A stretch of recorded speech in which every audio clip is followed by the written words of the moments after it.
রমজান মাস বিশ্বের মুসলিম দেশগুলোর জন্য পবিত্র ও বিশেষ একটি সময়। পাকিস্তানে সেহরি ও ইফতারের সময় যেমন ধর্মীয় আবহ থাকে, তেমনি থাকে ঐতিহ্যবাহী খাবারের সমারোহ।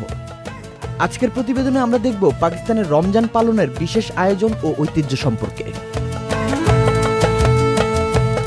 পাকিস্তানে রমজান মাস এক বিশেষ উৎসবের মতো পালিত হয়।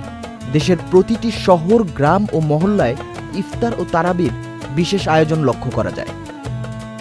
চাঁদ দেখার মাধ্যমে শুরু হয় রমজানের আনুষ্ঠানিকতা।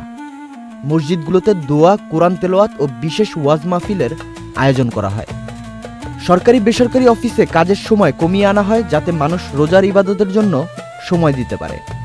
সেহরির সময় শহর জুড়ে গমগম করে বিশেষ ঘোষণা, যাতে কেউ সেহরি খাওয়া বাদ না দেয়। পরিবারের সবাই একসঙ্গে বসে সেহরি খায়, যেখানে জনপ্রিয় খাবারের মধ্যে থাকে পরোটা, ডাল, চানা, লাচ্ছি ও গরম চা। দিনের দীর্ঘ উপবাসের পর ইফতার হয় অত্যন্ত বিশেষ একটি আয়োজন। রাস্তাঘাট, বাজার ও মসজিদগুলোতে বিশাল আকারের ইফতার আয়োজন করা হয়। খেজুর, পাকোড়া, সমোসা, দই বড়া, শরবত ও বিভিন্ন ফল ইফতারের টেবিলে স্থান পায়। করাচি, লাহোর ও ইসলামাবাদের মতো শহরে বসে বিশাল ইফতার বাজার, যেখানে হাজারো মানুষের সমাগম ঘটে। রমজান উপলক্ষে বাজারের চিত্রও পাল্টে যায়। কাপড়, জুতা, পারফিউম ও খাবারের দোকানে থাকে উপচে পড়া ভিড়। যদিও ব্যবসায়ীরা বিশেষ ছাড় দেয়, তবে অনেক সময় দ্রব্যমূল্য বেড়ে যাওয়ার অভিযোগও ওঠে।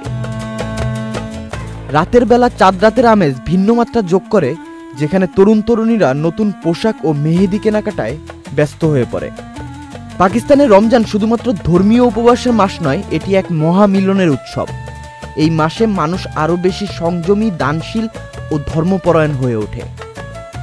ঐতিহ্য, ভ্রাতৃত্ববোধ ও সংযমের শিক্ষা নিয়ে সারা দেশ জুড়ে রমজান পালিত হয় অত্যন্ত আন্তরিকতার সঙ্গে।